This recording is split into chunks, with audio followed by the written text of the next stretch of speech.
Welcome back to another video. My name is Matt and I help people overcome retroactive jealousy. In this video, I'm going to talk to you about how we can kind of get to the bottom of retroactive jealousy. How can we get really to the bottom, trace our feelings back, these retroactive jealousy feelings back to why is it we're feeling this way? What thoughts, what beliefs, what judgments are we placing on our partner's past that are making us feel this way? We can really exploit that and really go full speed ahead on these issues and really tackle them head on. And when we can do that, we're going to start to feel a little bit more and more relief when it comes to our situation with retroactive jealousy. So in this video, I'll kind of tell you exactly what you can do in order to start tracing these thoughts back to their core and what we can do from there to start to overcome them once and for all. Of course, before we get started though, if you could take a quick moment and smash the like button so we can get this video out to more people. It will also support this channel's growth tremendously, so it would mean a lot to me. And one more thing before we get started, I do have my April specials going on. We're celebrating 1 year on YouTube. So for these April specials, any of the courses that you purchase, any of my 3 courses, it includes 30 days of free email coaching along with it. I'll give you my personal email address. So not only will you get the course, you'll get access to my email address that you can ask me any question, anything over the next 30 days. If you want to bundle all 3 courses into one amazing package, you get all 3 courses for one low price, you'll get 90 days of email coaching along with it. If you want a little more help than just email coaching and want to talk to me via audio, via video, via text, whatever it is, on the go, on your phone, I have Retroactive Jealousy WhatsApp coaching through the WhatsApp platform. I'll give you my personal WhatsApp information. You can zip me an audio, zip me a video, zip me a text anytime you want, anytime you need help over the next 30 days in overcoming retroactive jealousy. Those spots fill up fast. I only take a few clients each month. I'm taking a little more this month, so there are still spots available if that's something you're interested in. All the links for that are in the description below. I'd love to help you kick butt and overcome this thing once and for all. Okay, so tracing our thoughts back, our retroactive jealousy thoughts, because here's the thing. We tend to get so wrapped up in these thoughts, and obviously, and sometimes they're so, they feel so real and they're so painful that we don't give ourselves the opportunity to really analyze them, to really think, well, why am I feeling this way? Okay, there's a thought that about our partner's past that doesn't sit well with us, of course. And so sometimes we just think like, oh, that doesn't feel good. Oh, I don't like to think about that. Oh, I wish that didn't happen. And then we just kind of, leave it at that. We don't sometimes think, well, why am I experiencing this, right? Can we start to trace this back? Like, why are we perceiving what happened as bad? Why is it we are judging what happened as wrong? If there was some sort of, sexual experience that your partner had that's bothering you, why is it bad? Why is it wrong? So if we can literally just start stopping ourselves, and you don't have to do this every single time, but just occasionally, to really want to work through these, why are we perceiving these bad as wrong? Really stop and think, okay, what is the thought that's bothering me? And say, okay, it's this situation. I didn't like how my partner had a one-night stand with this person, 2 weeks before we met. And then ask yourself, why is that bad? Why is having a one-night stand with a person bad? And, see what kind of comes to mind. Why do you perceive it as bad? What is it, is because you feel that your, partner, if it's a girlfriend, it could be considered a slut or a whore, or could be looked at as society as something bad because, she did that and that's, unpure for someone just to have a one-night stand. Do you think it's not, appropriate for a female to have those feelings, just to want to have a one night or want to experience, just something with a guy for, one time only? Is it the opposite effect? Are you maybe upset that person got to experience your partner on, a sexual level? And, they'll always have that to themselves or something like that. What is it, that really is making you feel that negative emotion? Why are you perceiving this moment as bad? Why are you perceiving this moment as wrong? Chances are, whatever you're tracing this back to, this idea of, oh, just having one night stand is wrong, having this is wrong, it's going to come back to you. It's going to come back to yourself, right? It's not going to come back to the acts of your partner. It's going to come back to yourself as to, I don't feel good about this because I believe this. I don't feel good about this because I believe that. Okay, it always comes back to us. in one way or another, we don't like the idea that our partner did these things because we feel like if other people found out, or we feel like if, something happened or we ran into this person, our own ego would get damaged. We would get damaged. Okay. We don't want to get embarrassed. We don't want people to laugh at us. We don't want people to make fun of us. We don't want family members to find things out and say, oh, you're, dating this person who did this in their past and that's wrong. And we don't want to be put in that situation. We don't want to feel any more negative emotion. That's really what it usually will come down to when everything's traced back to its original core. It all comes back to us, because usually we want to be okay with our partner's past. You know what I mean? We want to be okay with it. We probably rationally can think about a situation and be like, well, I don't necessarily agree with it, but I don't want to think about it all the time. It's fine. It's in the past. I just want to move on from it, but we can't. So we can always trace back to this idea that these thoughts stem from ourselves, our own insecurities, our own beliefs on certain things.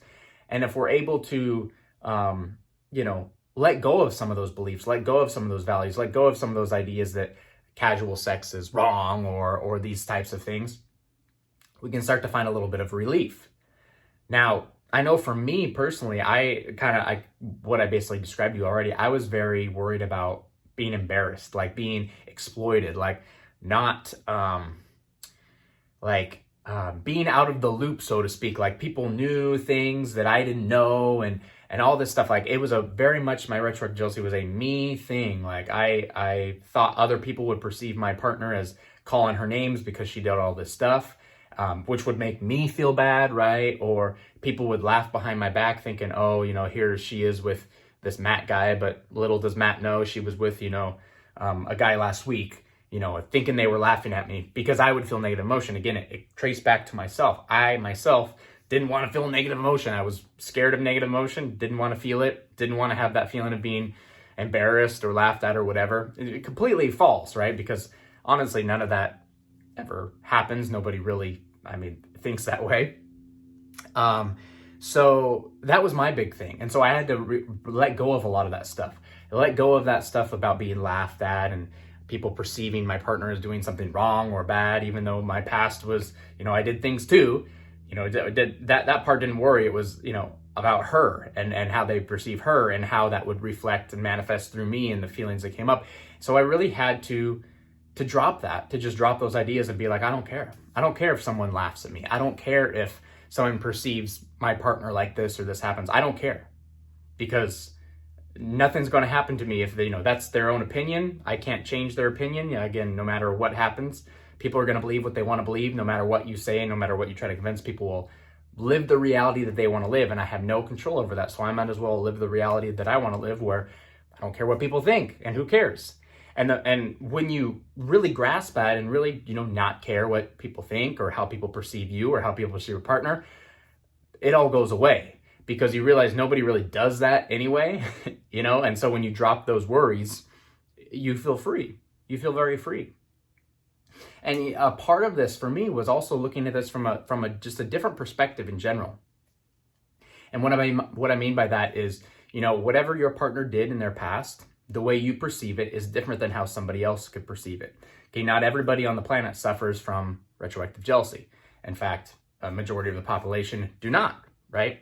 A majority of the population do not care what happened in their partner's past. A majority of the population have partners that have huge pasts and have done, things with 100 plus people, and they don't care right now because they're here in the present. I've heard some people that are amused by their partner's past. They think it's funny that they did all this stuff. You know what I mean? Some people feel empowered. Like, I've spoken to men who are like, no, like my girlfriend having such a colorful past, like, man, that just means she's comfortable with her sexuality. That means she really doesn't care what people think. She's willing to do whatever she wants to do. Like, that to me, that's a powerful woman. To me, that's it was like a turn on for them. You know what I mean? So like, their partner's past, even though it was very rich and they did a lot of things, they enjoyed it. They thought that, that's the type of woman they want to be with, is somebody that just feels empowered, is comfortable with their sexuality, is comfortable being who they want to be, not afraid of anything, not afraid to act on how they want to act. And you know what I mean? And so I had to come to those terms and realize that, and really sit with myself and say, I'm feeling pain from my partner's past, but someone else could look at my partner's past and be like, hey, good for them. Good for them. Good for them what they did. And so I was like, why can't I feel that way about their past too? Why can't I take that perception of, you know, looking at my partner's past as almost a good thing, you know, because that's the type of person that I want to be with, somebody who's strong, someone's empowering, someone who doesn't care what people think, someone who just wants to live life freely and enjoy themselves.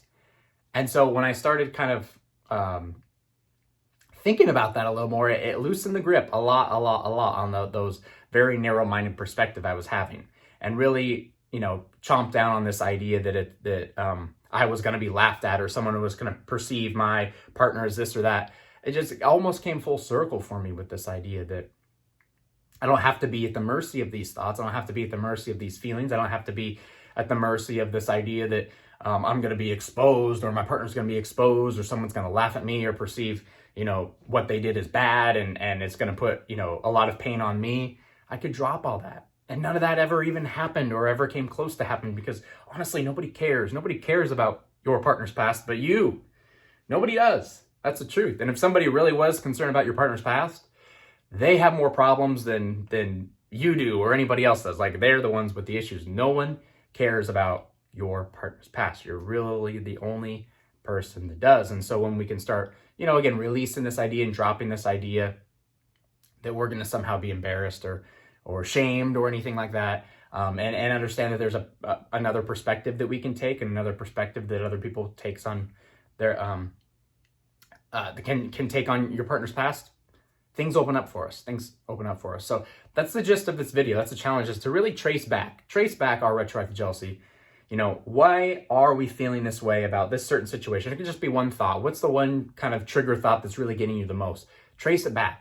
What about this do I not like? What am I judging as wrong? What am I perceiving as bad? Chances are, whatever you're perceiving as wrong or bad, if you keep tracing it back, it has nothing to do with your partner. It comes back to you, that you don't want to feel a certain way if something happens. You don't want to be perceived a certain way. So you know it's a you thing. So you know it's time to kind of drop that stuff, and understand that, you know, this is your life, this is your reality. You live it how you want to live it. Other people are going to live how they want to live. Chances are, no one really cares what your partner did. Only you do, and it's our ego that's kind of projecting that out, making us think that other people care or other people will say something to us, and they really aren't. And just understand there's always another perspective. Chances are someone could look at your partner's past and be like, wow, you know, that's awesome. Good for her. Good for him. You know, they were very committed in a relationship before you. That's fantastic. That means they'll probably just be as much committed to you, even more so, you know, because they know more of what they like. That's perfect. You should feel very comfortable. You know, if it's a girlfriend that had, you know, a lot of partners before you, good. Like, good for her to step out and do what she wanted to do and not give a rip about what people think. You know, that's the goal in life, is to live your life of freedom and not care what others think. Good for her. That's an empowering female. People could see it in a different way. You know what I mean? So take that perspective that serves you better than one that's bringing you that negative emotion. If you enjoyed this video today, please take a moment and smash the like button so we can get this video out to more people that need to see it. Also, make sure to subscribe to the channel if you have not already done so. Click the notification bell so you are alerted every time I post a new video. And if you want some more help in overcoming retroactive jealousy, please check out the links in the description below. I got all my April specials going on.